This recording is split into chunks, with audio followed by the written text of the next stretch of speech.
ఎన్టీఆర్ స్టేడియంలో జరుగుతున్న రైతు బడి అగ్రి షో కార్యక్రమంలో మాజీ మంత్రి హరీష్ రావు మాట్లాడుతున్నారు. లైవ్ లో చూద్దాం. నేను పరకాల ఆ ప్రాంతాలు పోయి రాత్రి వచ్చాను. ఎక్కడ చూసినా మక్క బాగా పెరిగింది.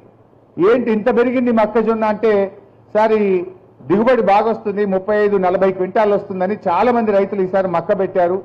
అండ్ పత్తి దెబ్బతిన్నది, ఈసారి పత్తి మొత్తం కూడా నల్లబడిపోతే పత్తి తీసేసి మక్క పెట్టారు అని చెప్పి నాకు రైతులు చెప్తా ఉండే, మా నాయకులు చెప్తా ఉండే.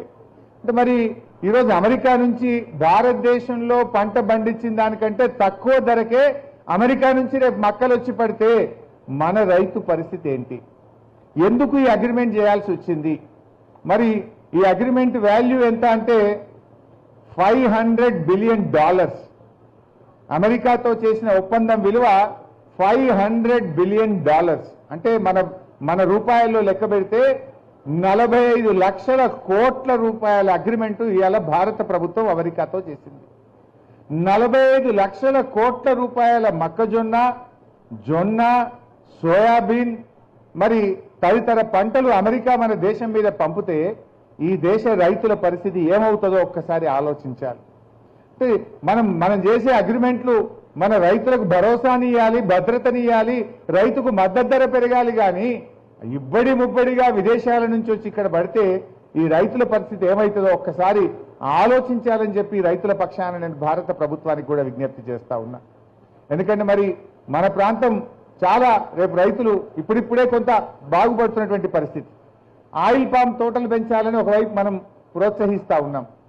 ఈ మధ్య ఏం జరిగిందంటే విదేశాల నుంచి వచ్చే crude oil, palm crude oil అప్పుడు 27% ట్యాక్స్ ఉండేది. వేరే దేశం నుంచి పామ్ క్రూడ్ ఆయిల్ మన దేశంలో దిగుమతి చేస్తే 27% ట్యాక్స్ ఉండేది. అప్పుడు మన రైతుకు పామ్ ఆయిల్ ఒక టన్నుకు దాదాపు 24-25 వేలు పడ్డది. కానీ ఇప్పుడు ఏమైంది? నాకైతే ఎందుకు తగ్గించారో తెలియదు, కానీ 27% ఉన్న పామ్ క్రూడ్ ఆయిల్ ధరను, ట్యాక్స్ను 16% తగ్గించారు. దానివల్ల ఏమైంది? నిన్నటిదాకా 24-25 వేలు పామ్ ఆయిల్ రైతుకు వస్తే ఇవాళ 21 వేలకు పడిపోయింది. అంటే విదేశాల నుంచి వచ్చే పామ్ క్రూడ్ ఆయిల్కు ఎందుకోసం ట్యాక్స్ తగ్గిస్తున్నారు? మీరు ట్యాక్స్ తగ్గించడం వల్ల మన భారతదేశ రైతుకు ఏ రకంగా మేలు జరుగుతుంది? ఎందుకోసం ఈ ట్యాక్స్ తగ్గిస్తున్నారు అనేది ఇలా మనం ఆలోచించాలి. ఇలా ఇటు పామ్ క్రూడ్ ఆయిల్ ధర ట్యాక్స్ తగ్గించి ఇటు భారతదేశ రైతులకు, తెలంగాణ రైతులకు అన్యాయం చేస్తున్నారు. మొక్కజొన్న, సోయాబీను, జొన్న, పత్తి లాంటి పంటలు ట్యాక్స్ లేకుండా అమెరికా నుంచి మన దేశానికి దిగుమతి చేయడం ద్వారా కూడా మన రైతుల పరిస్థితి రేపు ఆందోళన కలుగుతుంది, ఇబ్బందుల్లో పడేటువంటి ప్రమాదం ఉంది. వీటన్నిటిని కూడా రివ్యూ చేయాల్సిన అవసరం ఉంది. ముఖ్యంగా తమ్ముడు రాజేందర్ చాలా బాగా ఈ షో నిర్వహించారు.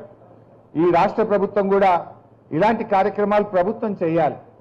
ఇలా ఒక వ్యక్తిగా ప్రభుత్వం చేయలేని పనిని ఒక వ్యక్తిగా తమ్ముడు రాజేందర్ రెడ్డి చేసినందుకు మరోసారి అభినందిస్తూ, మరి రైతులుగా మీరు కూడా ఇలాంటి మంచి షోస్ ద్వారా ఉత్సాహాన్ని పొందండి. ఇందాక నా పక్కన సంతోష్ అని మహారాష్ట్ర రైతు, ఐ వాజ్ ఆస్కింగ్ హిమ్, ఆయన ఏం పంట పండిస్తామంటే చెరుకు, టమాటా అని, అదేవిధంగా క్యాప్సికమ్ అని చెప్పాడు. మీరు ఎన్ని టన్నుల చెరుకు వస్తుంది ఒక ఎకరానికి అని అడిగాను. 70 నుంచి 80 టన్నుల చెరుకు పండిస్తాను అని సంతోష్ చెప్తున్నాడు. నేను మా జహీరాబాద్లో కానీ నారాయణ ఖేడ్, సంగారెడ్డి అటు తిరుగుతున్నప్పుడు మా చెరుకు రైతుల్ని అడిగేవాడిని, ఎన్ని టన్నులు వస్తుంది బాబు అంటే 40 టన్నులు వస్తుందన్నా, మంచి రైతు అయితే 50 టన్నులు వస్తుంది అన్నారు. మరి పక్కనే మహారాష్ట్రలో ఆయన 80 టన్నులు తీయగలుగుతున్నాడు. అదే నీళ్లు, అదే పెట్టుబడి, అదే కష్టం. 30 టన్నులు అధికంగా వస్తే అది మొత్తం లాభమే కదా. మరి అలాంటి పరిస్థితి మనం ఎలా చేయాలి? అలాంటి రైతుల నుంచి మనం కూడా మాటలు వినడం ద్వారా, నేర్చుకోవడం ద్వారా మన రైతు కూడా అధిక దిగుబడిని సాధించగలిగితే ఇలాంటి షోస్ మనకు ఉపయోగపడతాయి. అంటే టెక్నాలజీని, ఆలోచనలు, కొత్త ఆలోచనలు రేకెత్తించడంలో ఎలా అవుట్కమ్ తేవచ్చు, ఎలా అవుట్పుట్ పెంచవచ్చు, ఎలా ప్రొడక్షన్ పెంచవచ్చు, ఎలా మనం ఖర్చులు తగ్గించుకోవడం. ఇలా లేబర్ విషయంలో కానీ, ఇలా యూరియా దొరకలేదు.